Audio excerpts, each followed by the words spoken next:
Hello, everyone. We are back. We are back for another season of the Elevate Life podcast. Listen, I took a pause this past year. I needed to take a pause because I had some projects to work on, and Sister Girl can't do everything. But we are back to another season of the podcast. This podcast, if you are wondering, is for women, particularly Black women who are starting over again from loss and pain. And we are here to just have conversations. We're going to talk about the things. We're going to do the do, right? And we are here to help you start over again with empowerment, purpose, and joy. Now, we recognize that one of the most constant things in life is transitions and the need to start over again. So we are here to help you. Our listeners, we are here to help you build a new version of yourself as you transition by reimagining a world where you are empowered to be fully yourself with greater life, greater clarity, greater wisdom, and boldness. I am your host, as you know, Jirla Prevalon. I'm a 1.5 generation Haitian immigrant. And I'm saying that because it's important for you to know my context. 1.5 Haitian generation immigrant means I have fluidity in two different cultures. In the Haitian culture, I was born in Haiti, grew up there, went to school there, and I'm fluent in the Haitian culture and language and everything Haiti. But I also grew up here the second half of my adolescence in America. And so I know a lot of Americanisms, Biggie Smalls, Wu-Tang Clan, all of that stuff, I know it. So because of that, I have engaged in women who have seen trauma both in Haiti and in the US. So that's why I'm here professionally. I am a licensed therapist and ordained minister, a certified trauma informed coach, and the CEO of Elevate Her International. I'm married to an amazing man. I'm the mother of 3 amazing sons. And since the last time I was here, I'm a brand new grandmother. Yes, yes, yes, yes, yes. In this podcast, though, it is made possible and it is in connection to the nonprofit that I run and founded, Elevate Her International, where we have a mission and vision to empower women to heal from trauma, grow in faith, and thrive in purpose. And we hope you listeners, you too will experience healing for the pain you have experienced with empowerment, faith, clarity, wisdom, and boldness. This season, y'all, say this season. This season, y'all, we have a brand new series for y'all. It is so big, I could not do it alone. If you know me, you know that I don't do anything alone. I'm always bringing some sister girl, someone to support the work, someone to help lift the load. And I brought a sister girl. You've heard her before. You've seen her before. She's the amazing. She has been a guest and y'all loved her on social media. She is my sister in love. And today and for the rest of this season, she will be my co-host. Yeah, yes, she will be my co-host. Ladies and gentlemen, yes, I'm hoping gentlemen are listening to us as well. Welcome to the Reverend Cherisna Jean-Marie. Please tell us about yourself. You know, I always make a big deal about you and what you do, but tell us a little bit about yourself. Yeah, the expectations are too high. It's too high. Listen, you always need a sister girl to hype you up, okay? That's right. I'm That's right. definitely your hype woman, all right? Yes, yes. Appreciate the hype. And I'm always an honor to hype you up as well. It's great to be here, y'all. I'm here to co-labor with Jirla as we dive into this notion of relationships. For those who do not know me, I am Cherisna Jean-Marie, an ordained minister with the Christian Church Disciples of Christ. I'm a spiritual advisor and coach and a nonprofit executive. And I'm just so excited to be here. Yes, yes, yes. Y'all, I told you she's amazing. Now, she has some amazingness, that's going on. When I started thinking about this series, I called her up And y'all, she took my little bit of plan. She's like, you need to invite this person, that person, and this person. And do we have a season for you? All because of my sister in love, who came and partnered with me to do this series. Now, in the work that I do as a therapist, as a pastor, as a coach, and yada, yada, yada, there's always this thread in my work, and that is relationships. I cannot do the work that I do without relationships. I rely on relationships. Our programs are based on relationships. Everything we do, I do it because I see the need and necessity for relationships for us to grow. In fact, every intake, every assessment, every treatment plan, we are always inquiring of the people, of our clients, and leaning to how are they doing in relationships? How are they building stability, comfort, and groundedness and belongingness in relationships? We are relational beings. Let me say it again. Yes, We are relational beings. And that means we are hardwired for belonging, empathy, and love in relationships. We recognize that our deepest wounds can sometimes happen in relationships. But y'all, our deepest forms of healing will also happen in relationships. So in each episode, we will have honest conversations about connection, about conflict, about vulnerability, about community. This series is an invitation. It is an invitation. So, Reverend Cherisna, help us kind of like lay the groundwork. Give us some disclaimers, some words of caution or words of preparation, not just caution, but preparation for this series for people who may have never engaged in these types of conversations, who might just look at us and be like, what y'all talking about? What are we doing in relationship? Why don't you help yeah. us set the foundation a little bit for what we about to do? Yeah. Again, I am excited about this series. It was a easy yes for me to join you to co-host this series on relationships because I truly do believe, I'm convicted. I start with my foundation in my work and my being is that we're relational beings. We're called, created to be in purpose as it relates to relationships, first with God and with one another.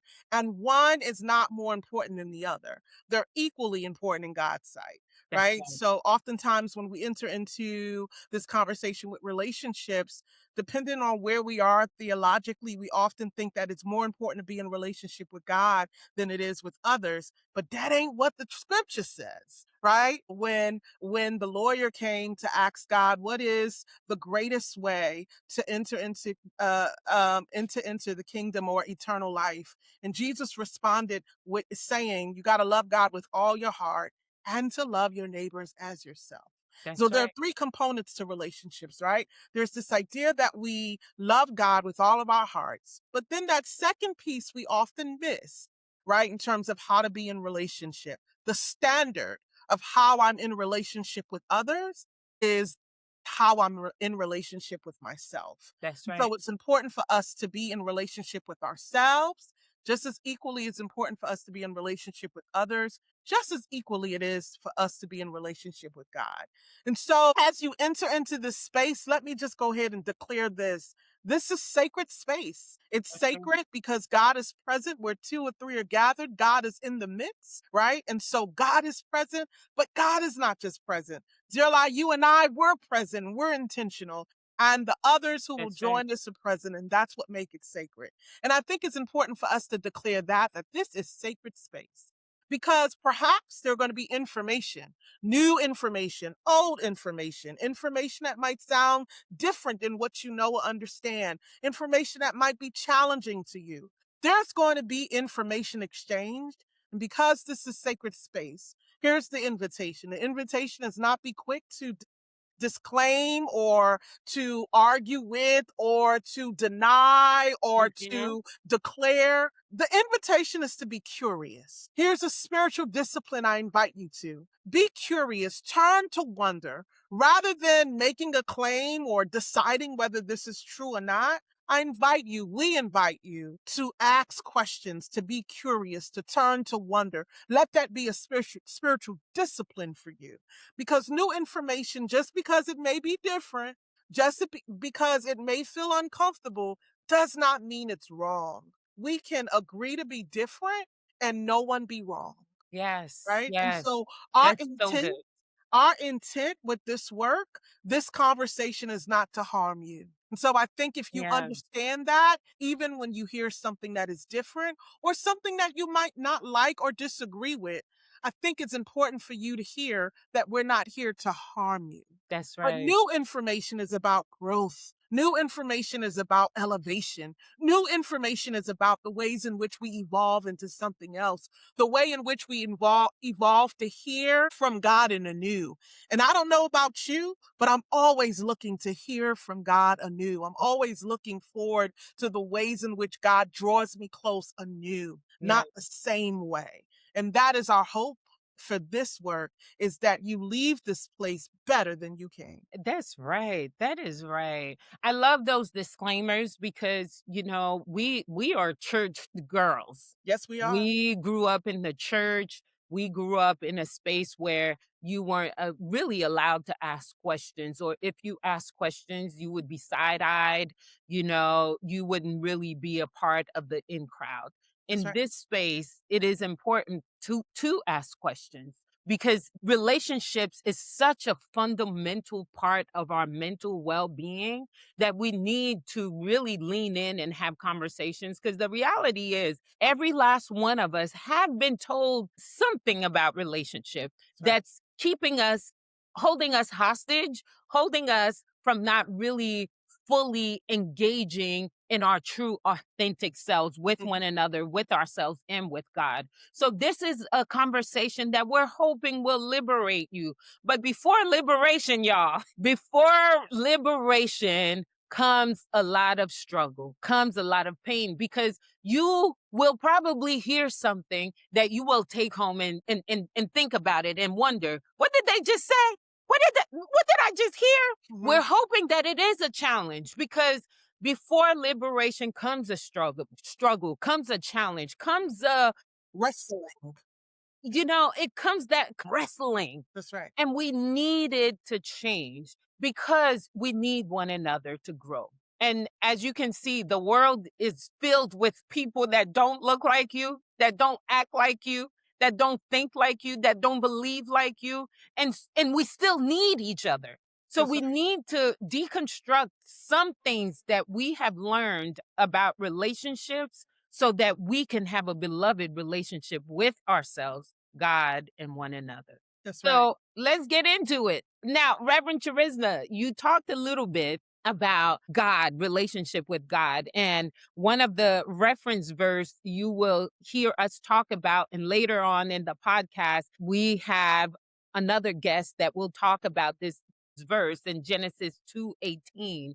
It is not good for a lot of translations use man to be alone. And a lot of times that verse is translated, or that part of the verse is translated to being setting the stage for relationships between a man and a woman.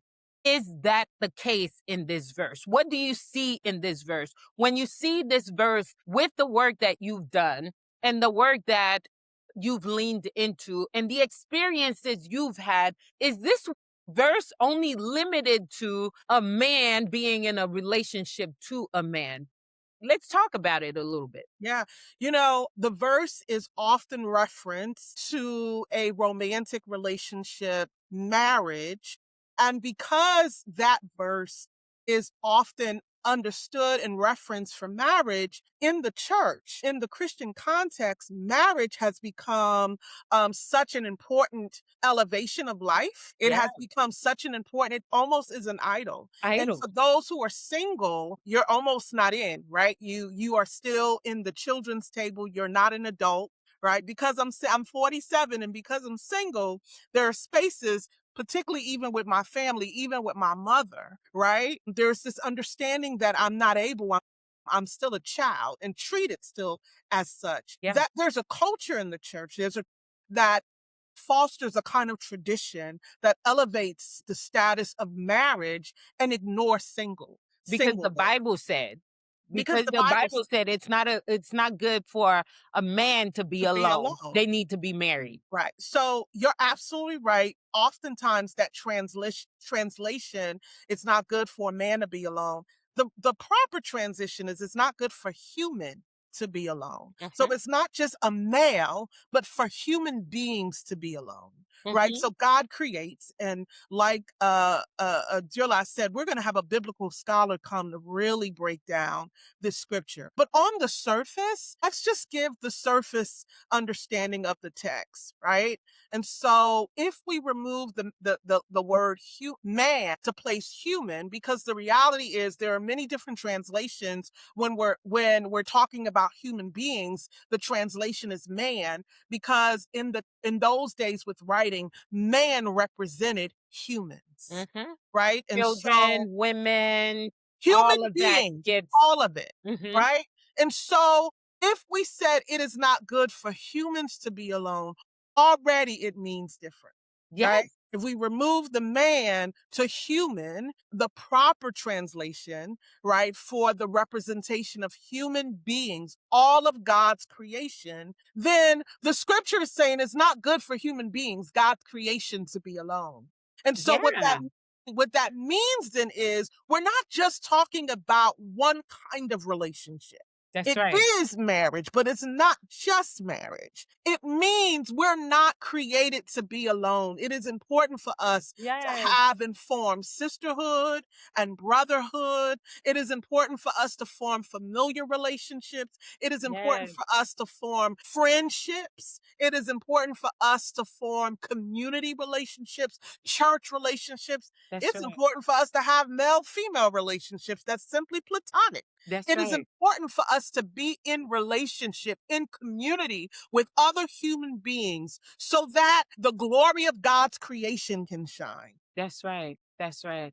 That is so good. That is so good. I'm wondering of our listeners who are listening right now who has never heard this before, Mhm. never been given permission to be in relationship because God says it's not good to be alone. That's right. I just want to sit with that a little bit because I often hear a lot of people saying, I can't be friends with, girls. I can't be friends with blah, blah, blah. I'm a loner.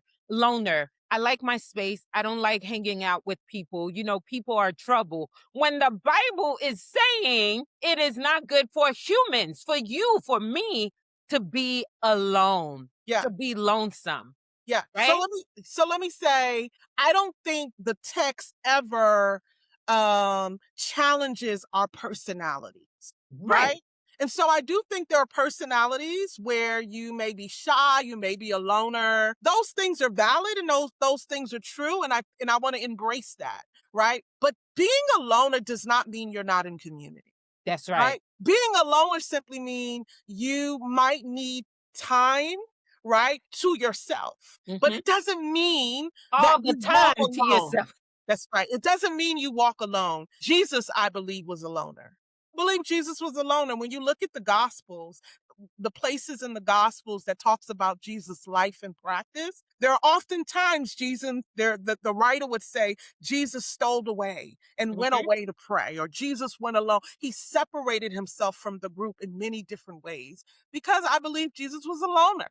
Jesus needed time to process information, and oftentimes he needed to process to go forth and pray, Yeah. right? So being a loner is not the problem, right? It's Yes. how you understand being alone, right? That's So right. being alone or being alone and needing time to process, needing space for yourself, it's a beautiful thing. I It love does that you. not, though, separate you Yeah. from community. I love that you brought that point up because oftentimes we relegate the fact that we want space. Because I do believe when you do go on your own to get some space, to regroup, to reset, and whatnot, all that is necessary. And some personalities need more alone space than That's right. others, That's right. some do, while at the same time being accountable to a community. Who knows your name? That's right.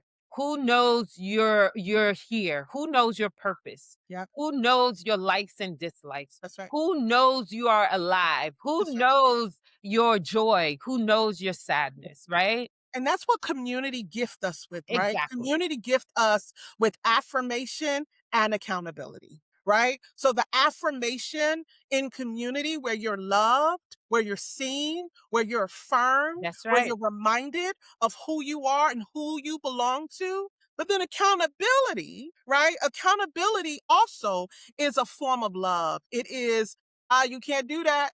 Did you do that? Did you say that? There right? Accountability. Accountability. And Hmm. so again, to be alone does not excuse our mandate, our God mandate to Yes, be yes, in community, to walk with other people. I also want to yes. name, Jola. I also want to name, because we're pastors, right?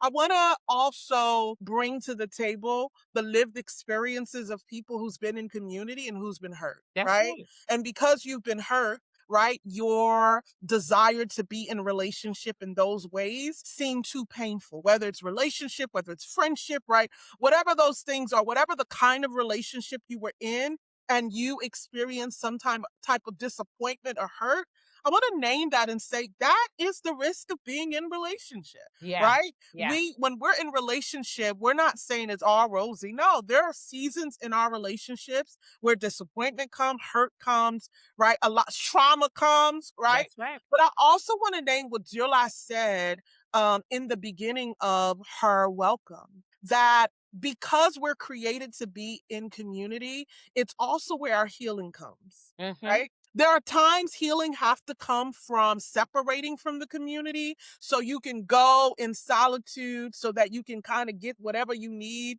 in your alone time. But I don't know if full healing and wholeness comes, July, Yeah, absence of community. it doesn't. If you are still isolated from community, isolated from those relationships that hurt you, then I would suggest you ain't healed yet. Right. That's a form of, it's the, what's the word I'm looking for, July? It's the guards we put up, Yeah. right? The Yeah. protection, the shields we put up, because we ain't healed yet, and we don't want to get hurt anymore. And Yeah. so Yeah. we do these things to protect ourselves, but that don't mean we heal. Now, I know these subjects are controversial, and I know we will get some pushback because we live in a very lonely and isolated society presently for a number of reasons. Mhm. I love the gift of social media. We have social media that has separated us from people. And I believe social media has caused us to not know how to do conflict resolution well. Mm, Because when you're behind a screen, it is hard to feel the emotion, the energy of a person. So you can easily dehumanize or not even want to connect or, cut off people and so on and so forth. When the person is in front of you face to face, it's harder to do that. Now, we're talking about things that are basic. I do understand, like Reverend Cherisna said, that you have been hurt. I've been in sessions with people who have experienced hurt and pain by family members, a lot of which is family members, because the people closest to you are sometimes the one that creates the greatest pain in your life. As growing up in the Haitian culture, we've received messages from our families to tell us, we don't want you to make friends. We don't want you to have friends. We don't want you to connect with people like that. We don't want you to trust people. So we understand this thing. We're on our own healing journeys too. Okay. We're not there yet. So we understand that there's pain, but we also have to recognize the different things that are presently happening that's causing us to not be in relationship with one another. yeah, The different things that are in our society right now that's playing against this very thing that God says is not good, yeah. right? It So would you that is good, which is relationships. yeah. So let's talk about cultural trauma and the transition between one country to the next, one setting to the next, right? It's a form of cultural trauma. We talked about this before. Culturally, so my parents, for those who don't know, my parents are from Haiti. I'm Haitian American. I was born and raised here, but very much claim Haiti as That's home right. as well. Yeah, I grew up in a family where it's 6 girls, 3 boys, big family. And I grew up, my mom and dad telling me, I got too many sisters and brothers to make friends. I don't need to make friends outside. That's right. What they really was saying, or what they really was doing from a place of love, is its protection is caution, right? Mhm. Mhm. Because of the many ways that the American culture, if we'll be honest, has been stereotyped, for the many ways the American culture is so different from the Haitian culture, Mhm. for the many ways that immigrants come into the country and they want to live under the grid. They Mhm. don't want no attention. They don't That's want no right. problems because we're surviving. Mhm. And so what survival does is it calls us to first be cautious, then engage, Yep. right? Yep. And so when you're surviving, right, your first response is caution, it's suspicion, Exactly. right? It's Exactly. pause, right? It's separation, right? Before engagement. That's what Mhm. survival looked like. Right. And so there's a place for that in our story. There's a place in that in our story. There's a place in that in our lives as it relates to survival. But That's right. here's what this podcast, this conversation is calling us to: a place of living and not surviving. Yeah. Right. And so the way in which my mom and dad survived, and that's very much what they did. They survived and they knew how to survive. And I'm grateful for that. I'm grateful Yeah. that they gave me the skills to survive. So there's not a thing I can walk into and not survive it. I know how to survive. We're survivors. Right. That's right. But That's right. this conversation, particularly for those who share the stories that we have culturally, this conversation is calling us not just to survival, but to a place of thriving, to a Yeah. place to live in a way where survival is not our destiny. Yeah. That's right. Living in abundance is. That's So right. it is going to cause us to wrestle with. It is going to cause us to question. It is going to cause us to think about the ways in which we were formed and shaped and raised from the people who loved us. Yeah. I've learned a lot that there's some things my mom and dad gave me that I need to leave at 39 St. Paul Avenue, my That's household, right. my That's childhood right. household, right? Home. Leave it Leave it behind. there. Because I don't want to just survive. I want to live in abundance. Yeah. Yeah. Because that's the promise that God gave us, a life of abundance. Now, I know many people hearing this, you would have grown in a family perhaps similar that gives similar, instructions for living because those were instructions for survival for living. So perhaps you have been giving similar instructions for living and it's just made you awkward in relationships. You don't know boundaries. You don't know whether you're coming and going in relationships. You take up way too much space in relationships. You take up little space in relationships. You don't know whether to call, whether to lean in, whether to fall back. You're just all over the place in relationships because I believe that's what it does. When you live under such caution, such survival mechanisms, you're just a little awkward when it comes to socializing and having these relationships, right? Mhm. And you may be wondering, well, what do I do now? I say the first thing is be aware. Be aware that this thing is in you. Be That's right. aware that you've been walking in a path where you haven't been given great tools to manage relationships. You have not been given all the tools. You've been given one tool, it's caution. Because be clear, there are some people you need to know how to be cautious around. That's right. You can't trust everybody. Be That's clear. right.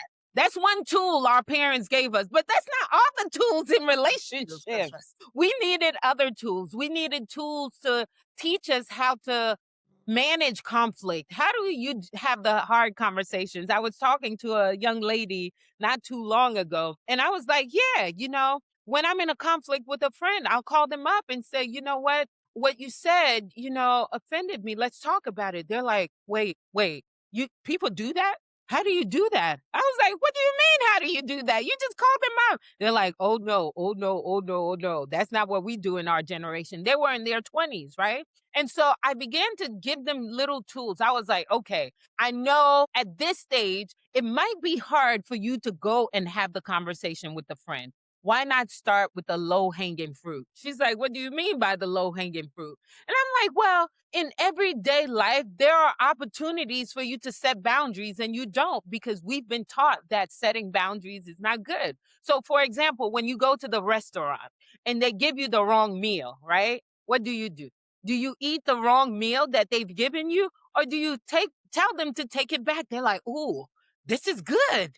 I'm like, these are low hanging fruits where you practice and exercise your voice. You practice saying no. You practice having boundaries. You practice being present. You practice taking up space in relationship. You practice hearing your voice so that as you move in relationships, when there's conflict, now it's not such a big deal. Now you're not having like upper lip sweat. You're not, having a whole conniption over what do I do with this relationship? It feels like I need to cut off this relationship.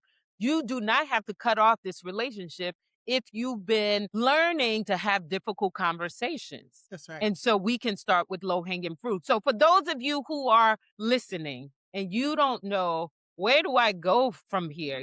This is me. Y'all talking about me. I'm convicted that it is not good to be alone, that God wants me. His desire for me is to be in beloved relationships and communities. What do I do? Start with having your hands open. Yeah. Start with a desire. Some people have cut off the desire to even have relationships. What I would say is lean into what Reverend Cherisna said is lean into curiosity. Lean in with hands open. Lean in with being aware that there's these things that play. Lean in a little bit. I would say start there. And I will say this, there's a difference between what Jerla is saying about being open to relationship versus being in relationship with someone who's actively harming you. That's right. So for those who are listening, we are not saying to stay in a relationship where the harm and trauma abuse is active, right? There are relationships that we need to walk away from. There are relationships that we need to say bye-bye to. That's right. Relationships that are actively harming you, abuse, whether it's physical, mental, spiritual, sexual, social, right? Any form of abuse, where there are relationships that is active, we need to walk away from them. God does not call us to be in relationship where abuse is inevitable, where abuse is active. So that is not what we're saying. We're saying don't be in relationship with people who actively harm you. But that does not mean that you should not be in relationship. There's a difference. So I need you to hear us and hear us in a way where life abundance, right, is possible. If you're in a relationship with anybody, family members, right, romantic relationships, friendships, pastors, churches, Christian people, all of that happens, right? That's right. Where abuse is active, where trauma is constantly evolving into a place where you are being harmed, right? Because trauma evolves. Yes, it does. It evolves where you're constantly, so you got to ask yourself, am I harmed here? Or am I doing the harming? Yep. Relationships where you're constantly doing the harming, right? Yep. So if the relationship is not healthy in any way, those are not the relationships we're encouraging you to turn to wonder and be open. That's right. We're encouraging you to walk away because God does not call us to be in places and spaces that harms us, right? We're simply saying that God calls us to relationship, to be in relationship so that our life is abundantly. Yes. So if there is a place in you where your life is not abundant, that ain't what we're talking about. That is not it. That is not it. That is not it. Yeah. We're talking about good, wholesome, loving, warm relationships that make you feel warm and fuzzy, relationships that you want to invest in, relationships that you want to fight for, relationships that sees you as good, that makes you want to be even better, that makes you want to thrive. Those are the relationships we're talking about. Relationships that make you stand a little taller, relationships that inspire you even, right? Relationships that encourages you to be the best that you can be, that every year you're growing in That's those right. relationships, right? Relationships that bring you pleasure. Yes. Relationships that gives you challenge, that challenges you to be better. Yes. Relationships that elevate you to a place of relationships that gives you the kind of joy the world didn't give and the Yep. world can't take away. Relationships that cause conflict. That's right. Because this idea that you're in a relationship and there's no conflict is a fantasy. In Yeah. any relationship, there's conflict, Yep. right? But is it the kind of conflict, right, that's worthy of working out, that's worthy of resolve, that's worthy of staying in? Yes. Because being in relationship, Yola, with another human being, right? This idea, even let's go back to marriage, this idea, Yola, I tell people I counsel all the time, this idea that one becomes, two become one, that Mhm. is not a one event, the day of marriage. It is a lifetime It commitment. keeps It is not happening. Yep. one becomes one. It is the one becoming one. That's right. Becoming is active. You're constantly growing into the oneness. Absolutely. But that is not just in marriage. That is in all relationships. When you are Yes. in relationship with one another, what you're saying is we're merging in a way where we become one to a certain degree. That's right. We're becoming one to a certain degree. Me and Dola, we've been friends for years. We're not just related because of marriage. We've been friends before she was married to my Yeah. brother. And there are seasons in our lives in the becoming of friendship, right? Where she's challenging me and I'm challenging her. She liked me a little less and I like Right. her a little less. That's Right. reality in Yep. a relationship, right? But it's in those seasons where we've grown to love and appreciate our relationship in such a way where we protect it because this Yeah. is something sacred. I trust her. I trust her with my Mhm. dreams, my passions. I trust her not just with my life, but with the thing God has given me, that God Yes. has said to me. I don't trust everybody that way. Right. But that trust was birthed out of those seasons where we were tested, Yes. Yes. Yes. right? So relationships with people doesn't mean it's not tested, that conflict is not inevitable, right? So I think it's important for us to understand the ways in which we mean what it means to be in In relationship. relationship. Conflict is inevitable, It's right? Being inevitable. challenged, right? Not liking one another, right? Yep. Those are Yep. seasons, right? There are relationships, girl, I have with people where there's seasons we ain't talk because we don't like each other. And Right. then there's Right. seasons where we come again and say, I might not like you in this season, but I need you I because I'm in need relationship with you. you. I It's the love need you. for me. It's the need for That's me. right. Yeah. I feel like, in this season, there are so many options to occupy our time that we don't spend the time to invest in relationships. Meaning, investing, meaning doing the reciprocal thing in relationships. Meaning, you call me, I call you. You text me, I text you. You check in on me, I check in on you. There are so many options, meaning TikTok, scrolling on social media, spending your time alone, being bothered, not hearing another story, and blah, blah, blah. It takes investments to manage a relationship. It That's right. takes time. It takes That's right. commitment. It takes a covenant to manage relationships. We're not just talking about a marriage covenant, we're That's right. talking about a relational covenant. It takes that to manage a relationship. And that's what I'm hoping for our listeners. Now, this is not therapy. We are not doing therapy on this Yeah, podcast. We're having conversations. that's right. If you hear something that resonates, if you hear something that just tugs your heart, if you hear something that's convicting you, write it down, investigate, be curious, go to a friend, go to a colleague, go to a pastor that you trust, go to a family member that you trust. Continue this conversation, engage with people. If you feel a challenge, don't run from it, sit with it. Sit with the challenge. I'm hoping something we've shared today and something we will be sharing in this series will challenge you so that you can grow into these beloved relationships that we're hoping for. Because my life is full in relationships. I have great relationships around me, and I'm hoping the same for you all. I really am. Amen. So we're about to wrap up. We're about to wrap up.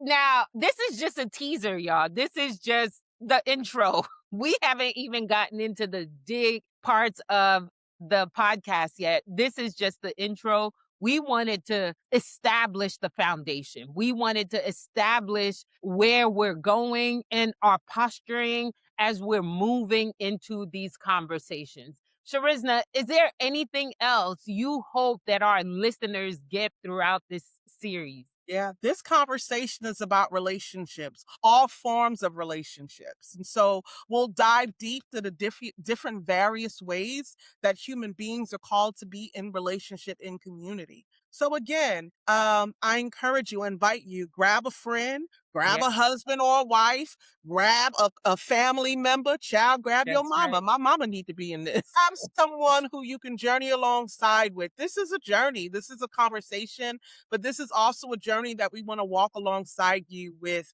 My hope for you, my prayer for you, that as you tune in, that you will be different. The last episode from the Yes, first episode, you're going to that's hear right. something, that God is going to plant something in your life. You're going to get curious about something, and you are going to grow and elevate to your best self in That's right. 2026. That's right. Well, we're just about done, but I want to leave you with an affirmation because we believe that every last one of you deserve to be in good, wholesome relationship. Here's the affirmation. Write it down, repeat it somewhere, or you can even write your own affirmations about relationships. Here it is. I am worthy of receiving love and I'm worthy of giving love because I was created for relationships. Beautiful. Thank you all so much for listening. We will see you next time with another episode of the Elevated Life Podcast. See you all soon. Bye.